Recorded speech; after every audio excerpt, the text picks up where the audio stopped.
This is all wrong. I shouldn't be up here. I should be back in school on the other side of the ocean. Yet you all come to us young people for hope. How dare you! Boring. Boring. Boring. Okay, get it work. Don't tell us what we're gonna feel. We're trying to solve a problem. Don't tell us what we're gonna feel. I'm not telling you. Because you're in no position to dictate that. Remember what you're doing. You're in no position to dictate what we're gonna feel.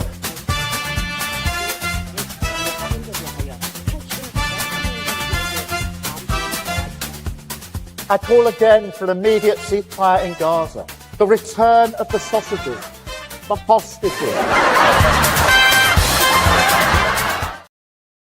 Welcome to Lembit Öpik Live here on Unprecedented TV, where we find the facts, kill the spin, and tell it like it is as best we see it.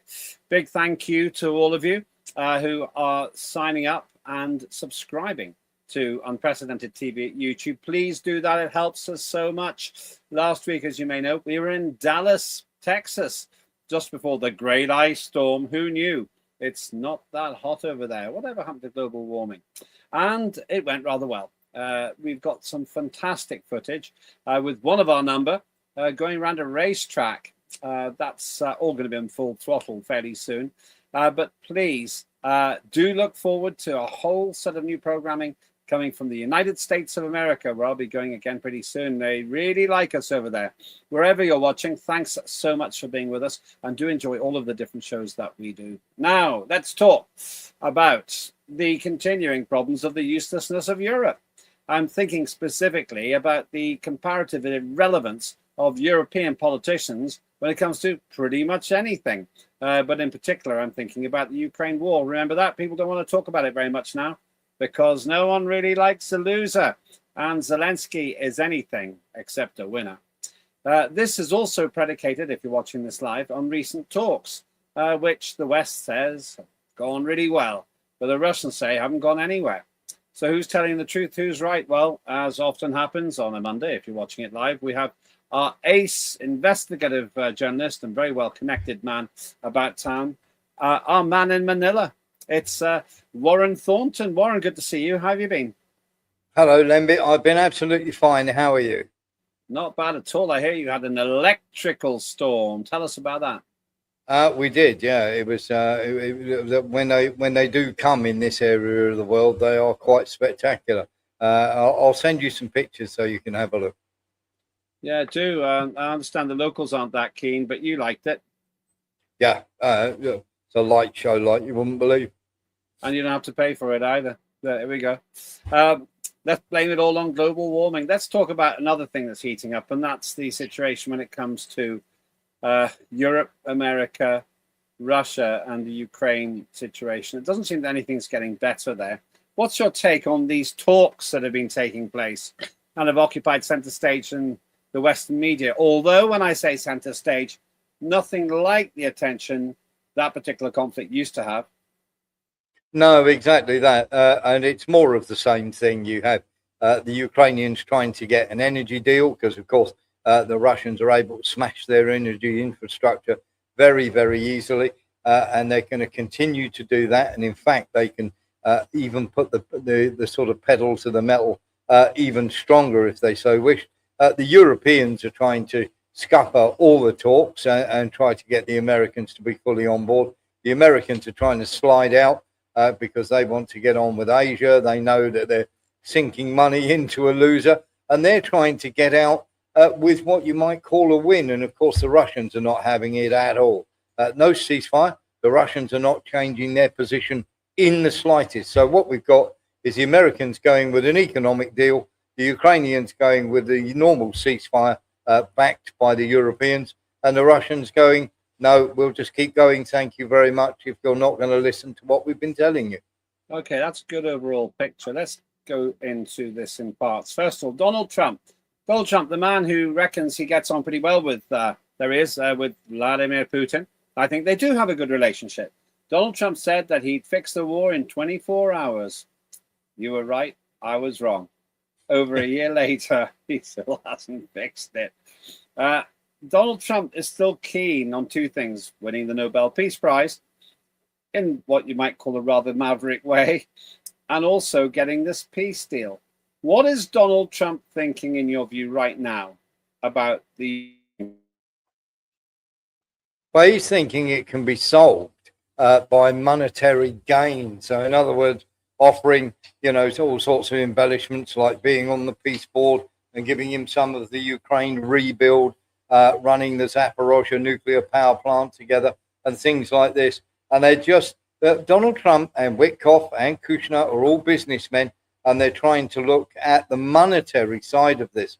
But the Russians aren't looking at this in a monetary way. The Russians are looking at this as the Ukraine being in NATO, or there being NATO troops, is an existential threat to the Russians. And as far as they're concerned, and also when you look at the neo-nationalists or neo-Nazis, depending on which side of the coin you're on, this also is something that the Russians do not want, and they don't want Ukraine having a massive army.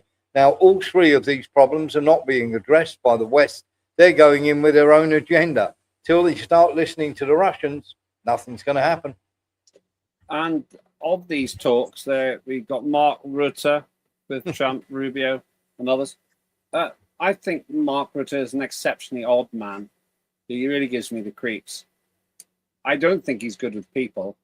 And I have to say, he totally blew his credibility with me when he said that 5% of the entire turnover of Europe should be put into war, because that makes lethal force makes us safer. This is a stuck record from about 1914. Yes. The trouble that we have, of course, is Mark Rutte and his predecessor before him, Stoltenberg, who was head of NATO, or the head mouthpiece for NATO, I should say. It's really the generals that are in charge of NATO. But the head mouthpieces like Stoltenberg and Rutte have been saying for ages that the Russians are losing, and this is happening and this is happening. And everybody has seen through the lies. And of course, that means that anything that Rutte has to say, one, carries no weight whatsoever, because it's not based in any factual, there has no factual foundation behind it. So quite straight away, people are questioning it. And of course, Rutte jumping into the Greenland problem. And of course, we still don't know what's going to happen with Greenland. But the fact that he wanted Denmark and Greenland to roll over very quickly, of course, has destroyed any credibility he might have in terms of on the international stage. He's seen as a laughing stock, I'm afraid. Lembit? Yeah, but when you say he's reversed his position on Greenland, what's actually happened there? I don't understand. Are they saying you can have it, Donald, or you can't have it? I don't get it. It's a half and half. What they've had is a fudge. Trump hasn't got Greenland, but what he has got is full control of Greenland, but of course under Denmark still. So he can put bases on there. They already have a base there, but it's only about 150 people. And when people go, oh, well, didn't you know they had a base there? Yeah, they do, but it's really a listening outpost. 150 people is not going to stop what they say is coming, and of course it's not coming at all. And they will also get drilling rights, so they'll be able to make a massive naval and air force base there, and of course get drilling rights, which is exactly what America wanted when they went in hard in the first place. Was allow you know how it does with a house price. You go in very, very high, and of course then you allow somebody to knock you down, and you get what you want in the end, which is exactly what they have got. Is that what you think's actually happened here then? Absolutely. Okay, and then just on this Greenland thing, I feel people misunderstand that when Donald Trump's speaking, often he's being ironic, or he's just saying things which are throwaway comments. And you've got these fourth division politicians, including Rutte, in my view, take everything he says literally. So when you say Trump's getting what he wants, did he ever have an intention of invading and conquering Greenland? No, he's got no intention of actually invading Greenland because it would completely finish NATO. But in a roundabout way, he's finished NATO anyway, for the simple fact that NATO are meant to be this organization that protects the weaker countries from the much stronger ones. They just rolled over and basically let him do in Denmark whatever he wants to do. So NATO as an organisation has just absolutely shot itself in the foot. So has the European Union. And of course, they will kowtow. It just goes to show you who has the real power. And the European Union and Europe are massive losers in everything that's gone on. Yeah, it goes on about Greenland and so on. Mark Rutte just doesn't look credible. I just don't understand why anyone takes him particularly seriously. I don't think they do, to be honest with you. I did a post about Mark Rutte a long time, a fair while ago, and I was amazed how many people in his own country of Holland absolutely detested him. I mean, it wasn't like they didn't like him. I mean, they absolutely hated him with a passion, and they were very, very happy when he left to go to NATO. So of course, his stock was not very high at the very start, and of course, this does seem to be, as well as the European Union tends to be, for failed politicians who have not done much elsewhere or been thrown out of their country because they're ineffective. Mark Rutte is the head of NATO. Annalena Baerbock is the UN Secretary General at the United Nations. Ursula von der Leyen is, the head of the European Union. The European Commission with Kaja Kallas. All these people have failed in their own countries, Lembit. Yeah, I have to say that I didn't know anything about this man on the screen, Mark Rutte, until he became head of NATO. But I just reckon he's just an empty vessel. And yeah, he's a Dutch version of Keir Starmer, basically. He'll go along with absolutely that's anything. Almost libel. That's almost libel, you could say. But libel to who? Libel to Keir Starmer or Mark Rutte? Good point, well made. Actually, good point, well made. I would say a pox on both their houses. They're perfectly capable of doing it themselves. Tempted as I am to talk about Starmer's latest debacles. Let's stay with this. I don't want to come back to Mark Rutte in the second half of the show, but I take it that he, in your view, has not been taken seriously by the Russians. No. There is nobody in the West that is taken seriously by the Russians. They're quite happy to speak to Orban, but they see everybody in the... That's the premier in Hungary, Viktor Orban. Yes. The Hungarian Prime Minister, they think, is a serious politician.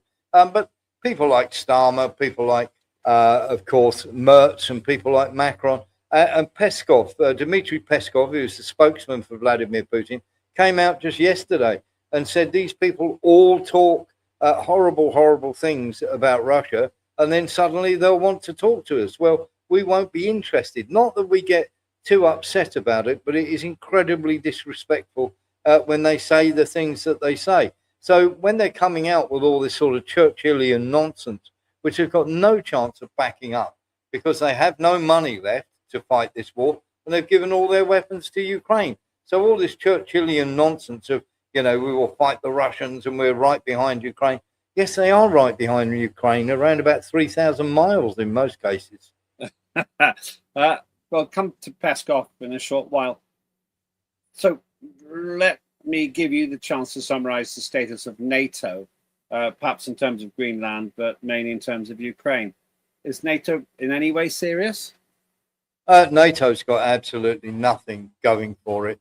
It's a conglomeration of countries that don't agree with each other. They are terrified that America will leave. That's why they've sort of rolled over on concessions on Greenland.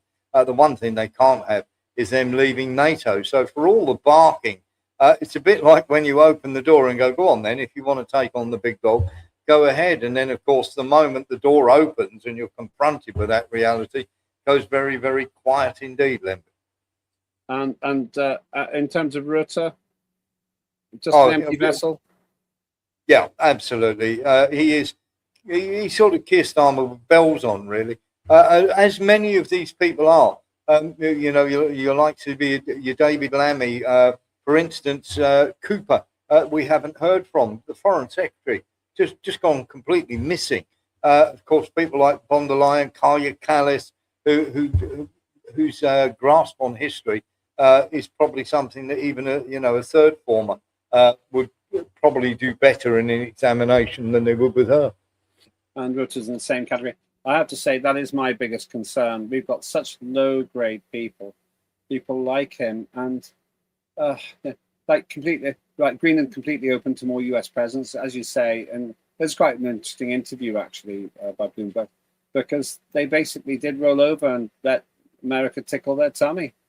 And then they threaten things like, oh, well, if it leads to Greenland, that's the end of NATO. Who cares? Who cares? Russia's not about to invade and conquer Europe. And I'll talk about that in a short while. You're watching me, Lembit Öpik, here on Unprecedented TV and Lembit Öpik Live. And we're talking about the potentially useless state of the European Union and NATO. And where are we going with a war which is increasingly hard to find information on?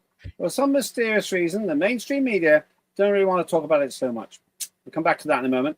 First, a reminder that Claire Dyer's excellent series, Dire Consequences, goes from strength to strength. Watch this.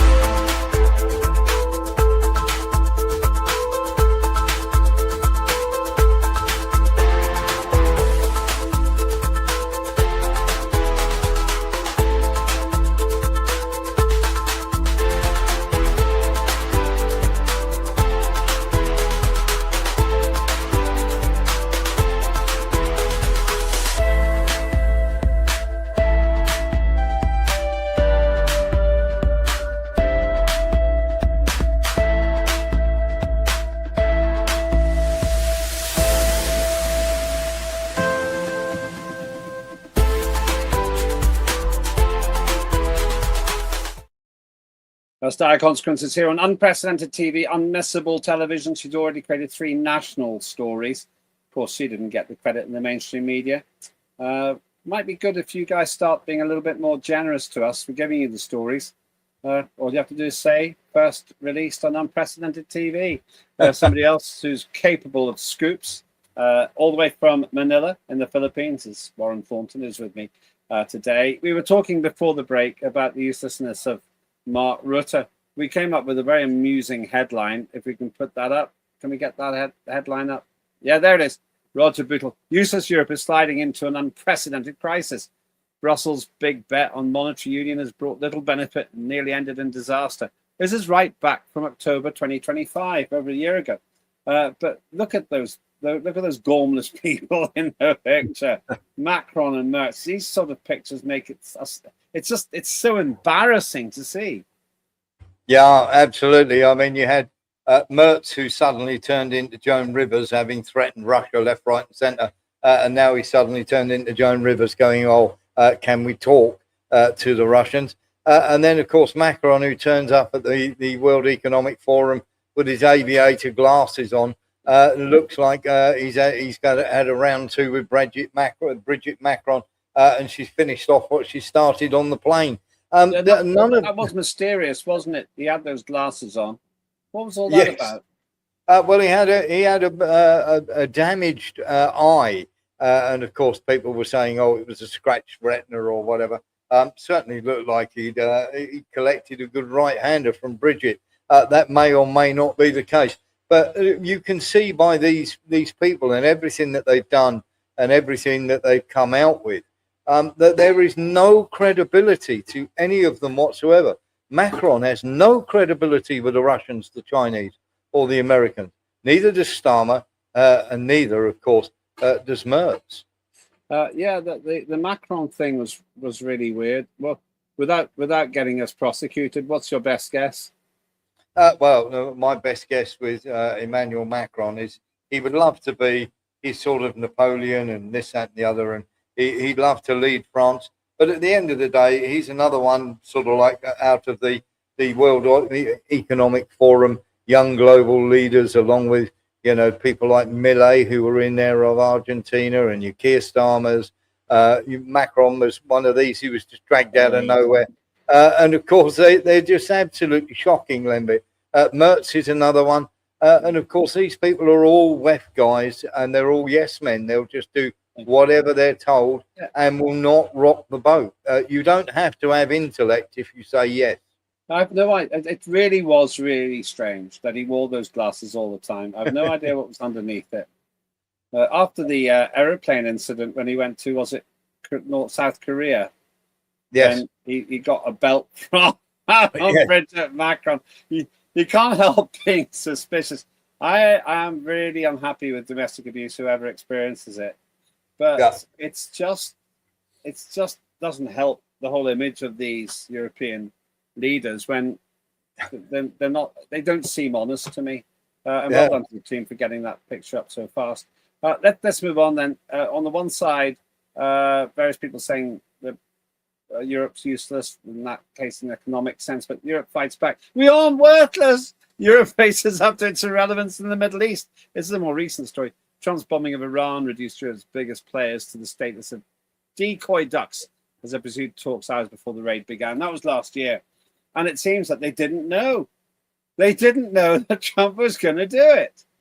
So if they're not being informed about stuff like this, then really they are pretty irrelevant, aren't they? Yeah, I think the British knew, but they didn't bother to let Starmer know. There were certainly flights out of Akrotiri Air Base that were helping, shall we say, target for the Americans, but they didn't know when the strikes were coming. But why would they tell Europe? What's the point? What were Europe going to do? Macron would have probably come out with some sort of mealy-mouthed excuse. So would Merz and everything else. When you see what they've done so far on the Ukraine stage, what use are they going to be in the Middle East? All they've done is have lots and lots of meetings with Zelensky and say, keep doing the great job you're doing because Ukrainians are dying and we're not. Of course, what use would they be in the Middle East? Absolutely zero. Yeah, that is the thing. That what's heartbreaking, really. And they're just statistics from a distance, as far as I can see. They're not taken seriously, but you've got cemeteries full of dead Ukrainians, and well, this is one example of it. There's thousands and thousands. You cover this in more detail in your show if you're watching live later on today on Unprecedented TV. How many are dying, would you say, on the Ukrainian side every day? Okay, in the Ukrainian side, now this sounds absolutely crazy, but the Russians are losing around about 87 soldiers a day, anywhere between 87 to 100. Ukraine are losing anywhere between 1,300 and 1,500 soldiers a day.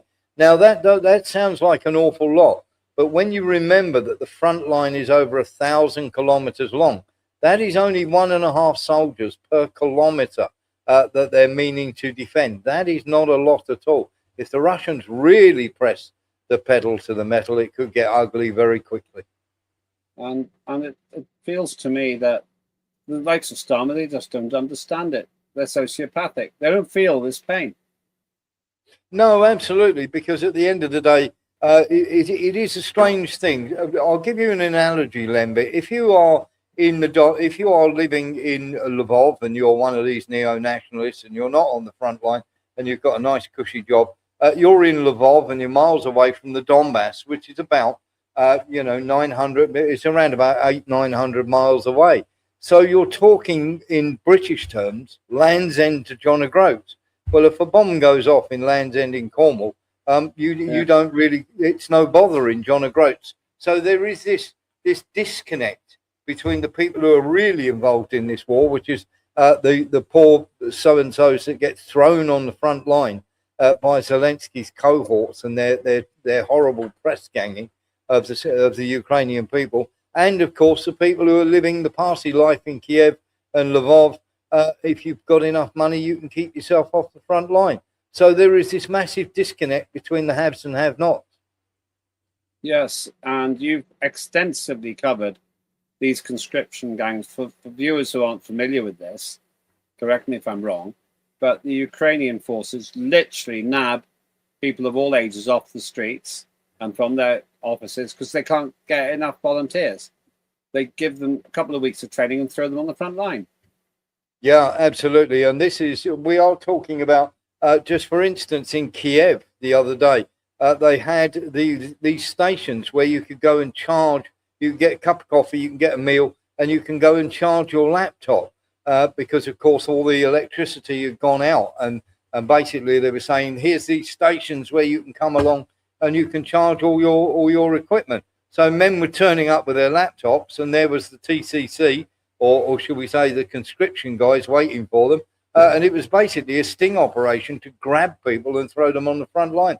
They even order pizzas from takeaway departments, and when they turn up to deliver the pizza, they grab them and drag them onto the front line as well. It is unbelievable.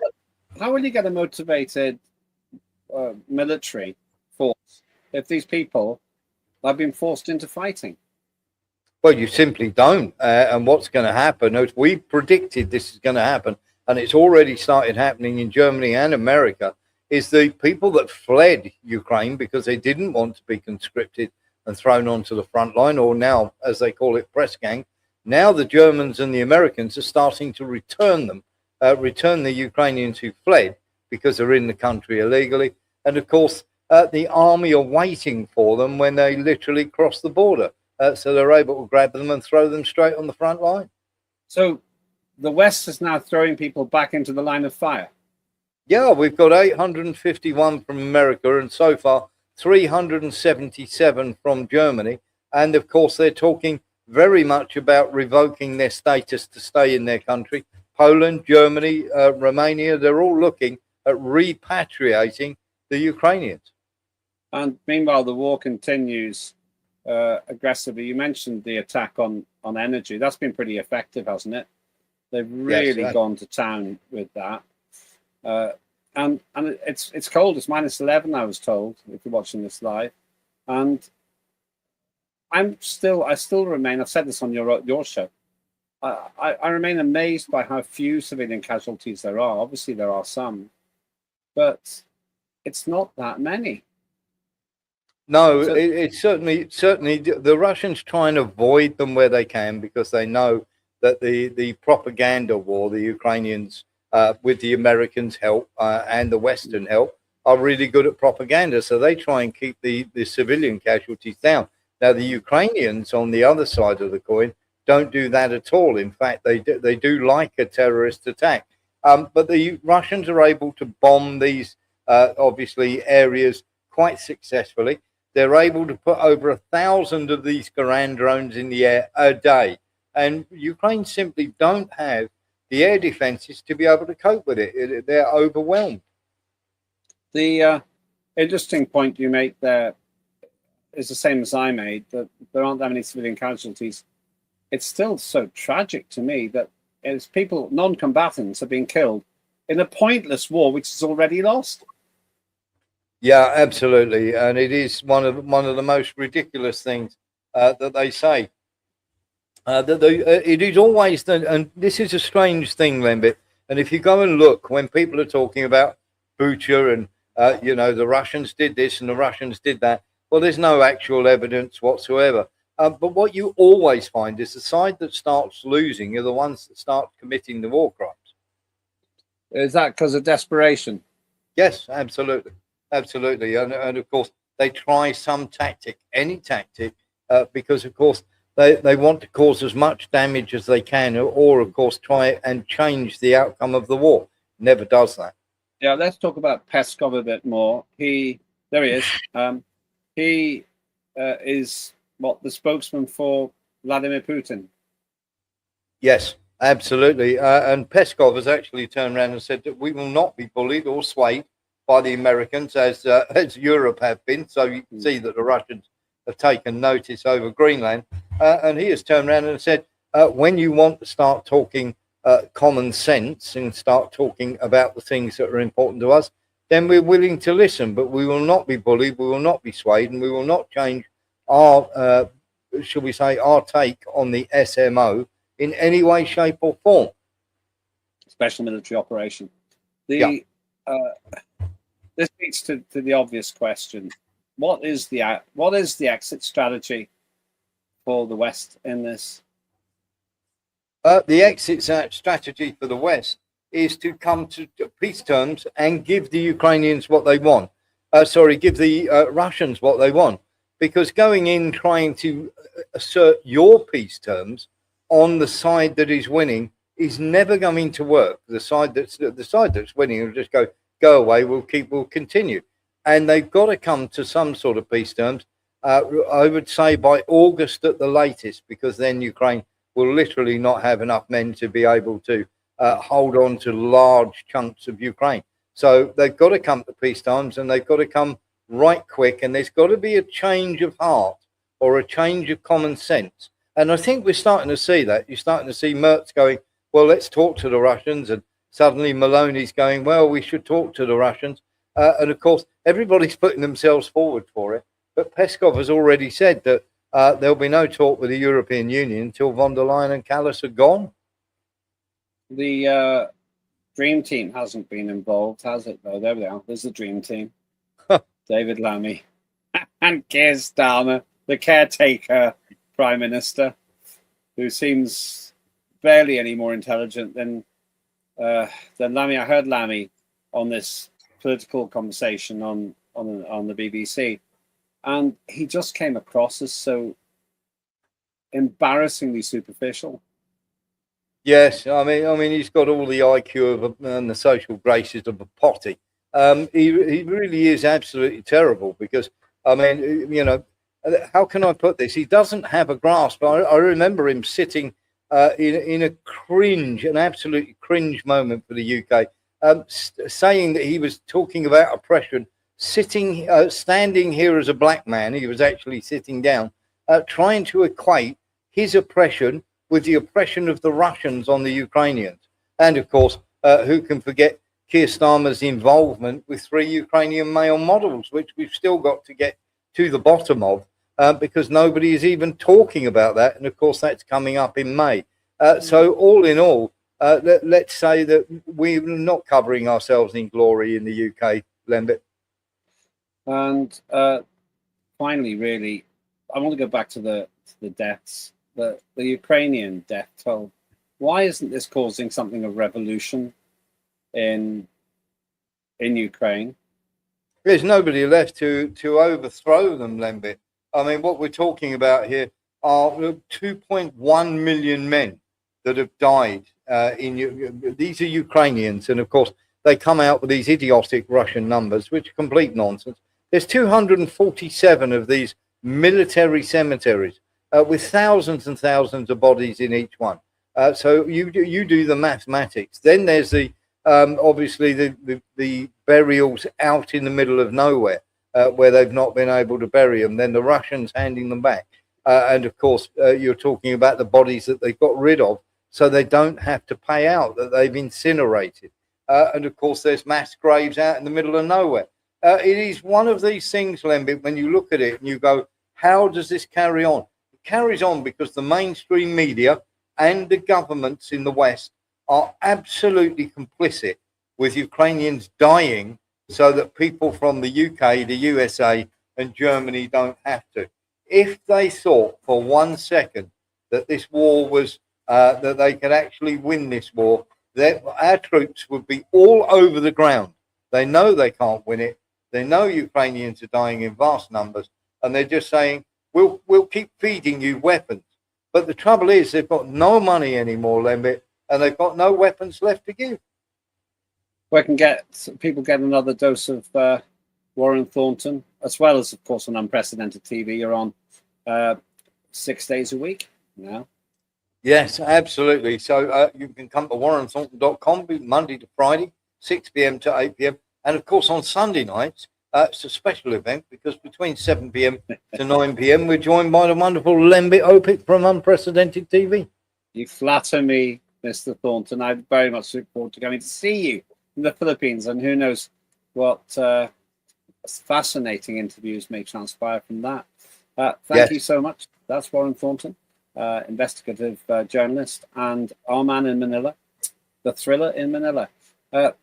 Welcome your views as well. Do follow me on X at Lembit Öpik, please.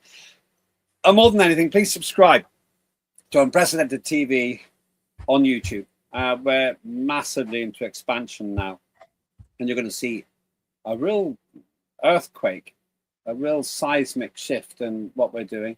We know what we stand for, the facts and opinions, but now the paints all meet. You'll know when we're expressing our views, and I'm absolutely determined that all of my presenters stick to facts, whatever conclusions they draw from that. Thank you very much for watching. Big thanks to Warren Thornton and also to the team. Pretty nimble today. And do watch the other shows as well. We have tons going on here on Unprecedented TV, and be one of the subscribers. It's free and it's informative. Trust yourself to make your judgments. We'll give you the facts. You do the rest. Have a good day.